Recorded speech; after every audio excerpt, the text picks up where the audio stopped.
దేవునికి మహిమ కలుగును గాక.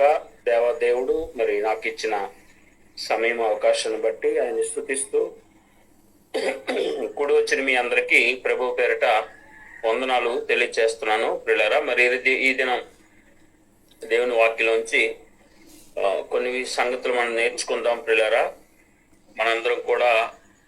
మనందరం గురువు ప్రభువారే, మనందరం కూడా ఆయన శిష్యులం. సో మనందరం కూడా ఆయన పాదాల చెంత చేరి అనేక విషయాలు నేర్చుకోవాలి. ఆయన మనకు నేర్పిస్తుంటారు. ఈరోజు క్రైస్తవ్యం ఎదుర్కొంటున్నటువంటి ఒక సమస్య ఏమండి, లోకంలో ఆ సమస్యను ఎలా పరిష్కరించుకోవాలో బైబిల్ కోణంలో విషయాన్ని ఆలోచించేద్దాం. క్రైస్తవులు అనగానే మరి చాలా శాంతి కాముకులు. వారు ప్రభు చెప్పినట్టుగా వారు శాంతిగా నెమ్మదిగా హింసించిన వారుగా ఉంటారు అని మరి చాలామంది భావిస్తూ క్రైస్తవాన్ని హింసించడానికి వెనకడుగు వేయని పరిస్థితి. ఎందుకంటే మరి మనమైతే మన ప్రభు వాక్యాన్ని ప్రకారంగా మనల్ని హింసించి వారిని దీవించాలి. ఏమండి, రోమీలకు రాసినటువంటి పత్రిక 12వ అధ్యాయంలో 14వ వచనాన్ని చూడండి. మిమ్మల్ని హింసించు వారిని దీవించుడు గాని శపించవద్దు. ఏమండి, మనకు ప్రభువారు చెప్పిన మాట ప్రకారంగా క్రైస్తవులుగా మనం ఆయన మాటకు విధేయులై మనల్ని హింసించు వారిని దీవించాలి. దీవించుడు గాని శపించవద్దు అని ఆయన మాట అనుసరించి వధకు సిద్ధపడిన గొర్రెలం గనుక మనము ఆ వధకు సిద్ధపడటానికి మౌనంగా వధించడానికి గొర్రెని తీసుకెళ్ళినప్పుడు గొర్రె ఏ విధంగా మౌనంగా తల ఉంచుతుందో క్రైస్తవులు కూడా మనం ఆ విధంగా తల ఉంచాలి. ఏమంటే మనం హింసిస్తున్న వారిని దీవించడమే కానీ శపించడం మనం చేయవలసిన పని కాదు. ఏమంటే అదే విషయాన్ని పౌలు గారు కూడా అంటున్నారు. ఒక మాట చూడండి, కొరింథీయులకు రాసిన మొదటి పత్రిక 4వ అధ్యాయము 13వ వచనంలో నిందింపబడి దీవించుచున్నాము, హింసింపబడి ఓర్చుకొనిచున్నాం. మనం చేయవలసింది అదే, నిందించబడి కూడా దీవించాలి. మనల్ని అనేక విధాలుగా దీన్ని ఆశ్రగా చేసుకుని క్రైస్తవులను నిందిస్తూ, క్రైస్తవులు అనగానే వీళ్ళు దేశద్రోహులను, లేదంటే వీళ్ళు అనేక విధాలుగా మనల్ని నిందించేవారు ఉన్నారు కదా. సో మరి మనమైతే ఆ నిందను భరిస్తూ వారిని దీవించవలసి ఉండే. పేతురు గారు రాసినటువంటి మొదటి పత్రిక 2వ అధ్యాయంలో కూడా ప్రభువారు ఇదే మాదిరిని మనకు కనపరిచారు. పేతురు గారు రాసిన మొదటి పత్రిక 2వ అధ్యాయము 19వ వచనం చదువుతున్నాను చూడండి. ఎవడైనా అన్యాయముగా శ్రమ పొందుతూ దేవుని గూర్చిన మనస్సాక్షి కలిగి దుఃఖము సహించిన ఎడల అది హితమగును. తప్పిదముకైన దెబ్బలు తినినప్పుడు మీరు సహించిన ఎడల మీకేమి ఘనము? మేలు చేసి బాధపడినప్పుడు మీరు సహించిన ఎడల అది దేవునికి హితమగును. ఇందుకు మీరు పిలువబడితిరి. క్రీస్తు కూడా మీ కొరకు బాధపడి మీరు తన అడుగు జాడలందు నడుచుకున్నట్లు మీకు మాదిరి ఉంచిపోయిను. ఆయన పాపము చేయలేదు, ఆయన నోట ఏ కపటము లేదు. ఆయన దూషింపబడి బదులు దూషింపలేదు, శ్రమ పట్టబడి బెదిరింపక న్యాయముగా తీర్పు తీర్చు దేవునికి తన్ను తాను అప్పగించుకొనెను. సో మన యొక్క ప్రభువారే మనకు మాదిరి. ఆయన వలె మనం కూడా దూషించబడి బదులు దూషించక మనము ఆయన మాదిరిగా చేసుకుని వెళ్ళాలి. సో మనము ఎవరిని నిందిస్తున్న వారిని తిరిగి నిందించటమో, నిందిస్తున్న వారిని మనం తిరిగి మనల్ని హింసిస్తున్న వారిని తిరిగి హింసించటమో ఇలాంటివి చేయకూడదు. మనకు దేవుడు మరి ఆయన చెప్పిన మార్గంలోనే వెళ్ళాలి, ఆయన మార్గంలో నడుచుకోవాలి. మరి ఇలాంటి దాన్ని చాలా మంది ఆసరాగా తీసుకొని క్రైస్తవులను హింసించటం, వారిని అన్యాయంగా నిందించటం చేస్తున్నారు. ఎందుకంటే మరి క్రైస్తవుల జోలికి వెళ్తే క్రైస్తవుల్ని ఏమనరు, కాబట్టి వారిని హింసించండి, వారిని కొట్టండి, వారిని చంపండి అని కొంతమంది ప్రేరేపిస్తూ, కొంతమంది అమాయకులను రెచ్చగొడుతూ క్రైస్తవులను అనేక ఇబ్బందులకు గురి చేస్తున్న పరిస్థితి మనకు కనిపిస్తుంది. ఎందుకంటే మరి వారు క్రైస్తవులు అంటే వారు ఎదురు దాడికి దిగరు. క్రైస్తవులు ఎవరిని ఎంత కొట్టినా నిందించినా వారు తిరిగి కొట్టడమో లేదంటే హింసించడమో చెయ్యరు. నిజమైన క్రైస్తవుడు ఆ పని చేయడు కనుక క్రైస్తవుల మీద దాడులు చేయండి, పర్వాలేదు ఇక అని అనేక మంది ఆలోచన. అయితే ఈ యొక్క సమస్యను మనం ఎదుర్కోవటానికి బైబిల్ ప్రకారం మరొక కోణంలో మనం ఈ సమస్యను ఎదుర్కోవాలని బైబిల్ చెప్తుంది. అండ్ వాక్యంలో ఈ సమస్యను ఎదుర్కొన్నటువంటి మన ప్రభువారే దీనికి మాదిరి. ఇలాంటి సమస్యను ఆయన ఏ విధంగా ఎదుర్కొన్నారో, అదేవిధంగా భక్తులు ఏ విధంగా ఇలాంటి సమస్యను, అంటే నిందించున్నవారు ఎక్కువైపోతున్నప్పుడు, నిందలు మనకి ఎక్కువైపోతున్నప్పుడు, లేదా హింసలు ఎక్కువైపోతున్నప్పుడు ఎలా మన ప్రభువారు వ్యవహరించారో, ఏ కోణంలో దీనికి ఆయన స్పందించారో, అపోస్తలుడైన పౌలు గారు కూడా ఏ విధంగా ఇలాంటి పరిస్థితుల్లో ఆయన ఎదిరించారో, మనకు కూడా ఇలాంటి పరిస్థితులు వచ్చినప్పుడు వాటిని ఏ విధంగా ఎదిరించాలో, ఎదుర్కోవాలో, ఈ సమస్యకు ఏ విధంగా పరిష్కారం వాక్యాన్ని బట్టి తెలుసుకోవాలి అని అంటే ఒక సందర్భాన్ని మనం చూద్దాం. యోహాను సువార్తలో 18వ అధ్యాయం చూడండి. యోహాను సువార్త 18వ అధ్యాయము, యోహాను సువార్త 18వ అధ్యాయము 23వ వచనాన్ని చదువుదాం. యోహాను సువార్త 18వ అధ్యాయం 23లో రాయబడినటువంటి, అందుకు యేసు నేను కాని మాట ఆడిన ఎడల ఆ కాని మాట ఏదో చెప్పుము, మంచి మాట ఆడిన ఎడల నన్ను నేల కొట్టుచున్నావనెను. చాలమ్మా. ఇక్కడ చూడండి, యేసు ప్రభువారిని అక్కడ ఒక వ్యక్తి కొడుతున్నాడు. అప్పుడు యేసు ప్రభువారు ఏ విధంగా స్పందించారు, ఏ విధంగా ఆయన అన్నారంటే ఒక ప్రశ్న వేశారు. నన్ను ఎందుకు కొడుతున్నావు? నేను ఏదైనా చెడ్డ మాట్లాడితే ఆ మాట ఏంటో చెప్పు అని ప్రశ్నించారు. ఈరోజు చాలా మంది క్రైస్తవులు నిందలు ఎదుర్కొంటూ, హింసలు ఎదుర్కొంటూ సైలెంట్గా వచ్చేస్తున్నారు. సువార్తకు వెళ్తే ఎవరైనా ఏదంటే సైలెంట్గా వచ్చేస్తున్నారు, కానీ ప్రశ్నించట్లే. ప్రశ్నించాలి. ప్రభువారిని హింసిస్తున్నప్పుడు, కొట్టినప్పుడు ఆయన ప్రశ్నించారు. ఏమండి, సైలెంట్గా వచ్చేయడం ఏమనుకుంటారు? అది చూసినటువంటి ఈ విధంగా తప్పు చేశారు, క్రైస్తవులు చేతకాని వారు అని అనుకుంటారు. ఖచ్చితంగా క్రైస్తవులు ప్రశ్నించేవారుగా ఉండాలి. నేను ఎదురు ప్రశ్న, ఒక ప్రశ్న అడగడం అని తప్పు కాదు కదా. ఎలాగో వాడు నిందిస్తున్నాడు, దూషిస్తున్నాడు, అలాగే నువ్వు సైలెంట్గా వచ్చేస్తే ఎలాగా? నిందలు వేస్తుంటే, హింసిస్తుంటే నువ్వే మాట ఆడకపోతే ఎలాగా? ఏమండి, కొన్ని సందర్భాల్లో నువ్వు ప్రశ్నించాలి, తప్పదు. కొన్ని సందర్భాల్లో అడగాలి. ఇక్కడ ప్రభువారిని ఇక్కడ కొడుతున్నప్పుడు ప్రభువారు అన్నారు, ఎందుకు కొడుతున్నావు? నేను కాని మాట, నేను ఏదైనా తప్పుడు మాట్లాడితే అది చెప్పు అని ప్రశ్నిస్తున్నారు.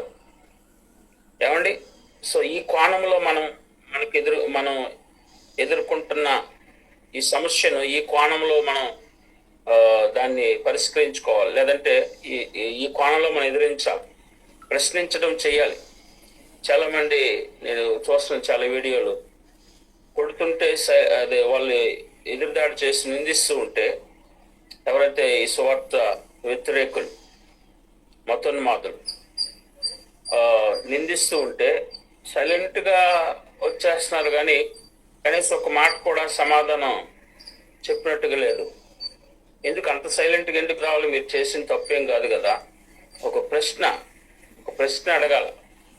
ఏమండి చూడండి, మరొక సందర్భాన్ని కూడా మనం చూస్తే యోహాను సువార్త 10వ అధ్యాయంలో, అదే యోహాను సువార్త 10వ అధ్యాయము 32వ వచనం చూద్దాం. యోహాను సువార్త 10వ అధ్యాయం 32లో కూడా యేసు తండ్రి యొద్ద నుండి అనేకమైన మంచి క్రియలను మీకు చూపితిని, వాటిలో ఏ క్రియ నిమిత్తము నన్ను రాళ్లతో కొట్టుదురని వారిని అడిగాను. దేవునికి స్తోత్రం. ఇక్కడ చూడండి, ఇక్కడ కూడా ప్రభువారు అంటున్నారు, ఎందుకు కొడుతున్నారు, ప్రశ్నిస్తున్నారు. ఆయన రాళ్ళతో ఎందుకు కొట్టాలనుకుంటున్నారు? నేను ఎన్నో మంచి క్రియలు చూపించాను కదా, మంచి క్రియలు చేశాను కదా, మరి ఎందుకని రాళ్ళతో మీరు కొట్టాలనుకుంటున్నారు, కొడుతున్నారు? ఏ మంచి క్రియని బట్టి? మంచి పనులు చేసినా కొడతారా? మరి ఎన్నో చెడ్డ కార్యాలు చేస్తున్నావని అనట్లేదు. పెద్ద పెద్ద సౌండ్స్ పెట్టుకొని నడి రోడ్డు మీద స్త్రీలు పురుషులు అనే తేడా లేకుండా డీజే సౌండ్స్ పెట్టుకొని పర్మిషన్ లేకుండా అనేకమైనటువంటి బూత్ పాటలకు, చెత్త పాటలకు డాన్స్ చేస్తుంటే ఎవరు అడగరు. కానీ చిన్న సౌండ్ పెట్టుకుని వీధిలో ఒక మంచి మాటలు, ఏమండి, అనేక మంది మార్చే మాటలు, అనేక మంది దొంగలను, మోసగాళ్ళను, వ్యభిచారులను, ఏమండి, త్రాగుబోతులను మార్చే మంచి దేవుని మాటలు చెప్తే ఏం చేస్తున్నారు? నిందిస్తున్నారు, అనేక అవమానాలకు గురి చేస్తున్నారు, హింసిస్తున్నారు. అలాంటప్పుడు ఏం చేయాలి? క్రైస్తవులు ప్రశ్నించాలి. ఒక మంచి నువ్వు చేస్తున్నావు కదా, ఒక మంచి పని నువ్వు చేస్తున్నప్పుడు ఎవరో ఆ సువార్తకు వ్యతిరేకులు లేదా మతోన్మాదులు అలాంటి వ్యతిరేకత చేస్తున్నప్పుడు ప్రశ్నించటం తప్పు కాదు. ప్రభువారు అదే ప్రశ్నిస్తారు. ఏ మంచి క్రియని బట్టి నన్ను మీరు రాళ్ళతో కొట్టాలనుకుంటున్నారు, ఏమండి అని ప్రశ్నిస్తున్నారు. ఈరోజు ప్రశ్నించే తత్వాన్ని క్రైస్తవులు అలవాటు చేసుకోవట్లేదు. ఈ సందర్భాల్లో ప్రశ్నించాల్సిందే, ఏమండి. నేను ఒక వీడియోలో చూశాను, సువార్త ప్రకటిస్తున్నటువంటి ఒక వ్యక్తిని కొంతమంది మీకేంటి పర్మిషన్ ఉంది అని అడిగినప్పుడు ఆయన చక్కగా రాజ్యాంగాన్ని చూపించి, ఇదిగో రాజ్యాంగంలో మాకు ప్రాథమిక హక్కు ఉంది అని ఆ ప్రతిని చూపించారు. ఇలాగా మన సమాధానం చెప్పాలి, ఏమండి. సమాధానం చెప్పినప్పుడు మనం చేస్తున్న పని, ఏమండి, అది తప్పు కాదు అనే విషయం కొంతమంది మూర్ఖులకు అర్థమవుతుంది, ఏమండి. అది కొన్ని సందర్భాల్లో ప్రశ్నకు ప్రశ్న వేయాల్సి వస్తుంది, ఏమండి. ఒకసారి మత్తయి సువార్త 15వ అధ్యాయంలో మొదటి వచనం నుంచి చూడండి.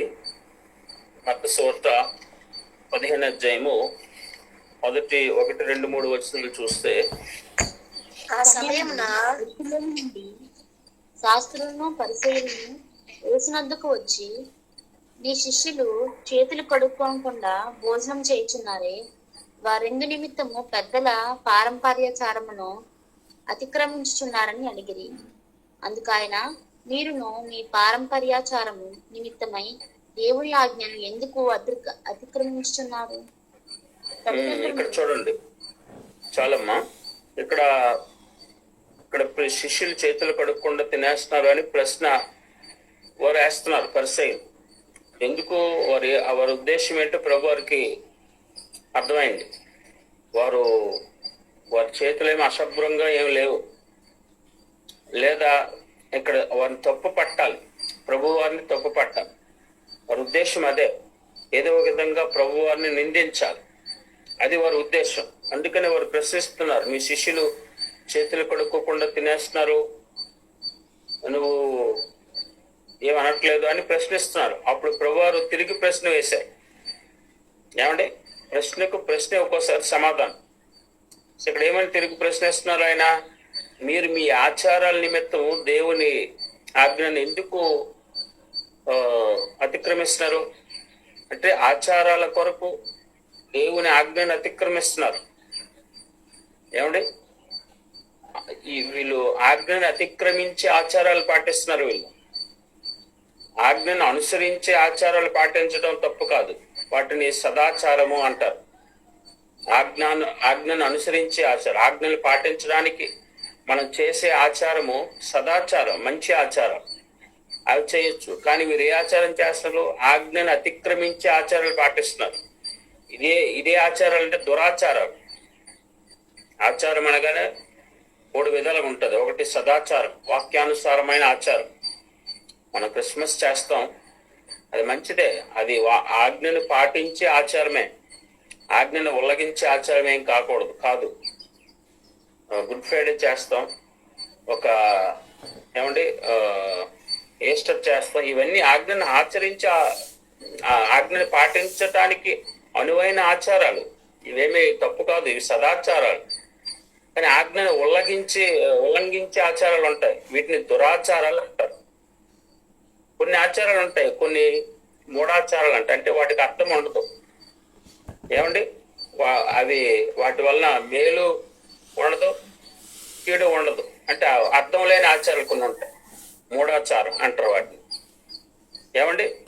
సతీ సహగమనం అనే ఒక ఆచారం ఉండేది, అది దురాచారం. ఆ ఆచారాన్ని రూపుమాపినవారు కొంతమంది పెద్దలు. సో ప్రియులారా, ఇక్కడ మీరు ఏ ఆచారాలు పాటిస్తున్నారు? దేవుని ఆజ్ఞను మీరే ఆచారం, దేవుని ఆజ్ఞను అతిక్రమించే ఆచారం పాటిస్తున్నారు. ప్రశ్నిస్తున్నారు ఆయన. వారు శిష్యులు చేతులు కడుక్కోకుండా తినేస్తున్నారనే వారు ప్రశ్నిస్తున్నారు. అసలు వాళ్ళు చేసిన తప్పేం లేదు. చేతులు కడుక్కోకుండా తినకూడదని ఏమైనా ఆజ్ఞ ఏమైనా ఉందా? చేతులు శుభ్రంగా ఉంటే మంచిది, శుభ్రంగా ఉంటే తినేయచ్చు, దేనికేముంది? శుభ్రంగా లేకపోతే కడుక్కోవాలి. శుభ్రంగా లేకపోతే ఒకవేళ దానివల్ల మన శరీరానికి అనారోగ్యం రావచ్చు. శుభ్రతకు పరిశుద్ధతకు మధ్య తేడా తెలియని వారు వీళ్ళు. కొంతమంది శుభ్రతనే పరిశుద్ధత అనుకుంటారు. పరిశుద్ధత వేరు, శుభ్రత వేరు. శుభ్రత అంటే మన శరీరాన్ని శుభ్రంగా ఉంచుకోవటం, అది ఉంచుకోవద్దని కాదు. శుభ్రంగా మన శరీరాన్ని, మన చుట్టుపక్కల పరిసరాలను శుభ్రంగా ఉంచుకోవటం మంచిదే. అయితే ఆ క్రమంలో దేవుని ఆజ్ఞను అతిక్రమించేట్టుగా ఉండకూడదు. శుభ్రత, పరిశుద్ధత రెండింటికి తేడా లేని వారికి ఉన్నారు వీళ్ళు ఇక్కడ. ఆజ్ఞను అతిక్రమిస్తున్నారు వారు ఆచారాల నిమిత్తం. ఇక్కడ శిష్యులు ఏం తప్పు చేశారు? చక్కగా ఆజ్ఞ అతిక్రమించే విధంగా వాళ్ళు ఏం చేయలేదు. వాళ్ళ చేతులు శుభ్రంగా ఉన్నాయి, తినడానికి రెడీ అవుతున్నారు. సో ఇలాంటి కొంతమంది ఉంటారు వారు. సో అలాంటి వారికి మనం ప్రశ్న ఒక్కోసారి సమాధానం అవుతుంది. సో మనము ప్రశ్నించటం తప్పు కాదు, ప్రశ్నించాల్సిందే. ప్రశ్నించకపోతే వాళ్ళు ఏమనుకుంటారు? వారికి వారే జ్ఞానవంతులు అనుకునే అవకాశం ఉంటుంది. ఒకసారి సామెతల గ్రంథం చూడండి. సామెతల గ్రంథము 26వ అధ్యాయం 4-5 వచనాలు చూద్దాం. సామెతల గ్రంథం 26వ అధ్యాయము 4-5 వచనాలు. వాని మూఢత చొప్పున మూర్ఖునికి ప్రత్యుత్తరం ఇయ్యకము, ఇచ్చిన ఎడల నీవును వాని పోలియుందువు. వాని మూఢత చొప్పున మూర్ఖునికి ప్రత్యుత్తరం ఇమ్ము, అలాగు చేయని ఎడల వాడు తన దృష్టికి తాను జ్ఞానిని అనుకొనును. ఇక్కడ చూడండి పిల్లరా, ఫస్ట్ ఏమంటున్నారంటే 4వ వచనంలో, వాని మూఢత చొప్పున మూర్ఖునికి ప్రత్యుత్తరం ఇయ్యకము. అంటే వాడు మాట్లాడుతున్నట్టుగా నువ్వు మాట్లాడకు. వాడు బూతులు తిడుతుంటే నువ్వు బూతులు తిట్టకూడదు. అంటే మనము ప్రశ్నించేటప్పుడు చాలా జాగ్రత్తగా కూడా ఉండాల. మన ఎదురు సమాధానం చెప్పి వాళ్ళు వేస్తున్న ప్రశ్నకి ఎదురు సమాధానం చెప్పేటప్పుడు మనం వారిలాగా మాట్లాడకూడదు. వారు బూతులు మాట్లాడితే మనం బూతులు మాట్లాడటం, వారు నిందిస్తే మనం వారిని నిందించటం, అలా చేయకూడదు. అలా చేస్తే వారిలాగే నువ్వు కూడా మూర్ఖుడు అవుతావు. సో వాని మూఢత చొప్పున మూర్ఖునికి ప్రత్యుత్తరం ఇయ్యకము, ఇచ్చిన నీవును వాని పోలిందువు. అయితే వాని మూఢత చొప్పున మూర్ఖునికి ప్రత్యుత్తరం ఇమ్ము. అలాగే ఇవ్వకపోతే వాడి దృష్టికి వాడు జ్ఞాని అనుకుంటాడు. అందుకనే మనం ఎవరైనా ప్రశ్నిస్తున్నప్పుడు కొన్ని సందర్భాల్లో వారికి ఆన్సర్ చేయాలి. వాడు క్వశ్చన్ చేస్తున్నప్పుడు మనం ఆన్సర్ చేయాలి. అలా చేయకపోతే వాడే జ్ఞాని అనుకుంటాడు. వాడు చేస్తుంది తప్పు అన్న విషయం వాడికి తెలియదు మనం ప్రశ్నించకపోతే. సో మనం ప్రశ్నించాలి. సైలెంట్గా సువార్తకు వెళ్ళినప్పుడు లేదంటే సైలెంట్గా వచ్చేస్తున్నారు కొంతమంది, వాళ్ళు ఏదో అంటున్నారని. కానీ కొన్ని సందర్భాలుగా ప్రశ్నించవలసి వస్తుంది, చేయాల్సిందే. లేకపోతే వాడే జ్ఞాని అనుకుంటాడు. అలానే మనం చేసే విధానంలో వాడిలాగా ప్రవర్తించకూడదు. వాడు బూతులు తిడుతుంటే మనము తిట్టడము, వాడు నిందిస్తుంటే మనం వాడిని నిందించడం, అలా చేయకూడదు. కానీ ప్రశ్నించాలి. ఏమండి? సో అలాగే ప్రశ్నించిన వారిలో, ప్రశ్నించడంలో మనకు చట్టం కూడా తెలుసుకుంటే మంచిది. పౌలు గారు అలాగే చట్టాన్ని తెలుసుకున్నారు. ఒకసారి చూడండి, పౌలు గారు ఎలా ఆయన మీద దాడి, హింస ఎదురైనప్పుడు ఆయన ఎలా వ్యవహరించారో ఒకసారి చూద్దాం. అపోస్తుల కార్యములు 25:16 చూడండి. అపోస్తుల కార్యం 25:16.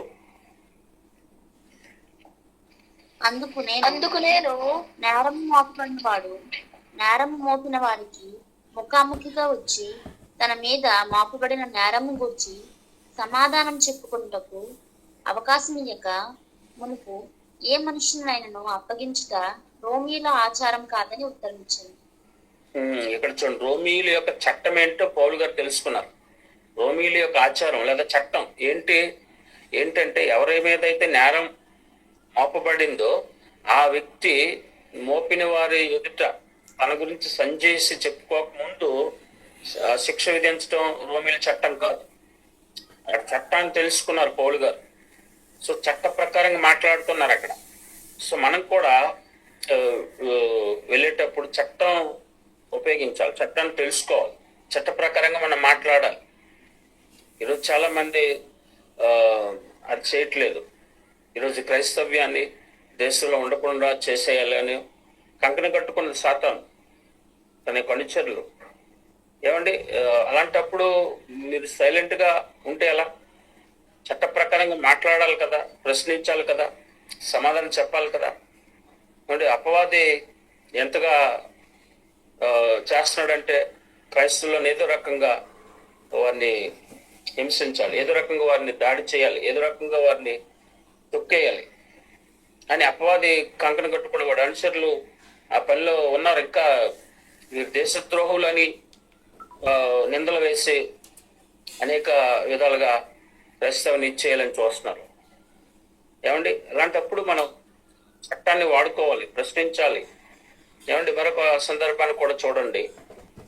అదే అపోస్తుల కార్యం 22:25 కూడా చూస్తే 22:25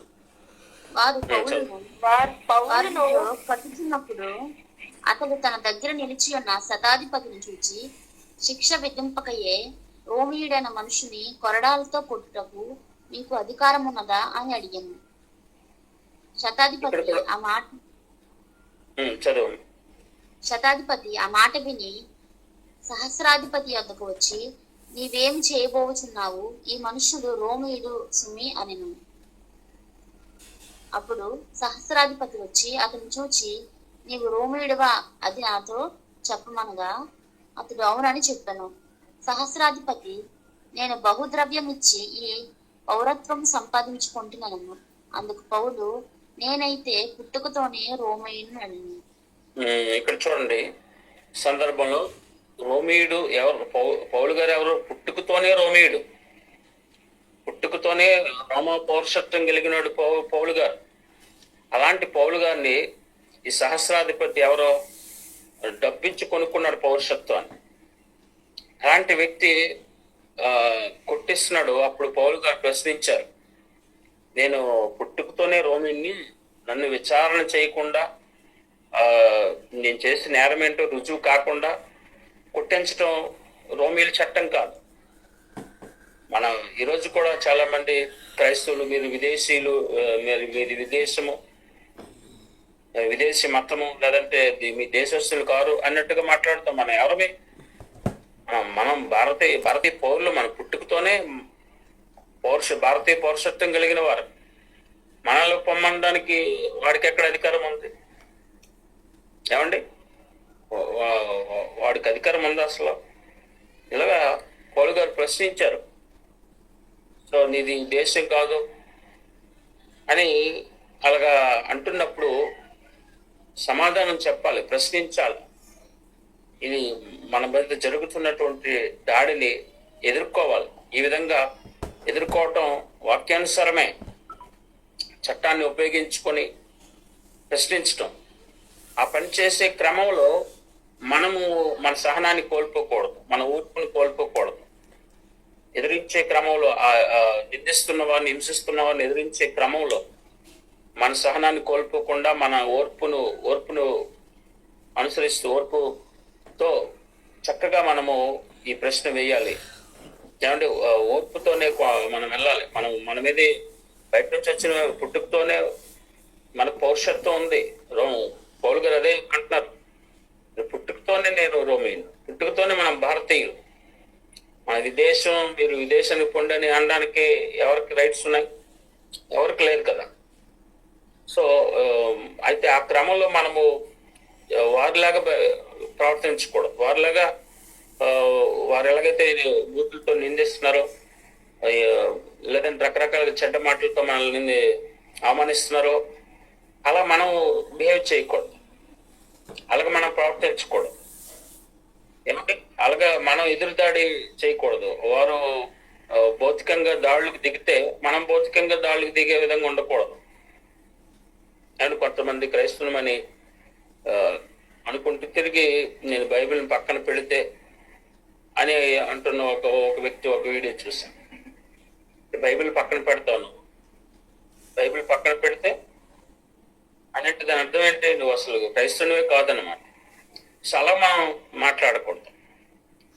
మనము సహనంతో, ఓర్పుతో మనల్ని నిందిస్తున్న వారికి, అవమానిస్తున్న వారికి, మనల్ని హింసిస్తున్న వారికి సమాధానం చెప్పాలి, చట్టాన్ని ఉపయోగించుకోవాలి. ఏమండి, అలాగని వారి విశ్వాసాన్ని మనం కించపరచకూడదు, వారి విశ్వాసం జోలికి మనం వెళ్ళకూడదు. ఏమండి, వారు మన దేవుడిని వాళ్ళు దూషిస్తున్నారు కాబట్టి మనం కూడా దూషిద్దాం అనకూడదు. ఏమండి, వారు మన దేవుడిని మన వాక్యాన్ని దూషిస్తున్నారు అని చెప్పి మనం కూడా అలా చేయకూడదు.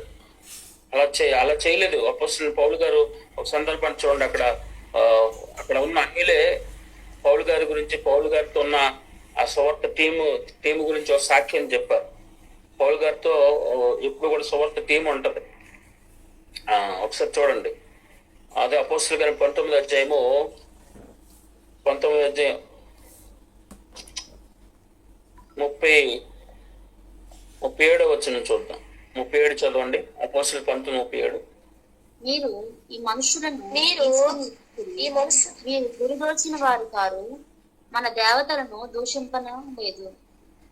ఇక్కడ అన్యులే పౌలు గారి గురించి, పౌలు గారితో ఉన్న టీం గురించి సాక్ష్యం చెప్తున్నారు. ఏమని అంటే, వీరు మన గుడిని దోచిన వారు కాదు, వీరు మన దేవతలను దూషించలేదు అని సాక్ష్యం ఇస్తున్నారు. అలా ఉండాలి. మనం వారి విశ్వాసాన్ని, వారి దేవతను దూషించడం చేయకూడదు. వాళ్ళు ప్రవర్తిస్తున్నట్టుగా దురుసుగా మాట్లాడటం, చెడ్డ మాట్లాడటం, వారిలాగా మనం బిహేవ్ చేయకూడదు. అయితే మనం ప్రశ్నించాలి, చట్ట ప్రకారంగా మనం మాట్లాడాలి, మంచిగా చెప్పాలి. సో తర్వాత అప్పటికీ వినకపోతే మనం ప్రభువుకి అప్పగించాలి. వారి నిమిత్తం మన పాదాలు దులిపి ప్రార్థన చేస్తూ వెళ్ళాలి. సో అలా మనం వెళ్ళాలి తప్ప సైలెంట్గా వాళ్ళు ఏదో అంటున్నారని సైలెంట్గా, కొంతమంది వారి పాదాలు కూడా దొలపట్లేదు. ఏమండి, మీరు సువార్త ఎవరైనా మేము చేర్చుకోకపోతే ఏం చేయాలన్నారు ప్రభువారు? అక్కడ మీ పాదాలు దులిపేసి వచ్చేయండి అన్న. అవసరమైతే అక్కడ సమాధానం చెప్పండి, లేదంటే అక్కడ మీ పాదాలు దులిపేసి ప్రభువుకి అప్పగించి మీరు వచ్చేయండి. అలాగే చేయాలి. అంతేగాని అలా వెళ్ళేసి ఏదో అంటున్నారా కానీ సైలెంట్గా ఇంకా ఏదో తప్పు చేసిన వారిని, నేరం చేసిన వారిలాగా వచ్చేస్తున్నారు. అది సరైన విధానం కాదు. సో ఈ విధంగా మనం ఎదురవుతున్నటువంటి సమస్యలు పరిష్కరించుకోవటానికి ఇది ఒక మంచి మార్గం అని మనం తెలుసుకుందాం. చక్కగా ఆ విధంగా వాక్యానుసారంగా మనం నడుచుకుందాం. దేవుడు అట్టి కృపా ధన్యత మనకు దయచేయును గాక. ఆమేన్. కొద్ది మాటలు దేవుడు దీవించునుగా.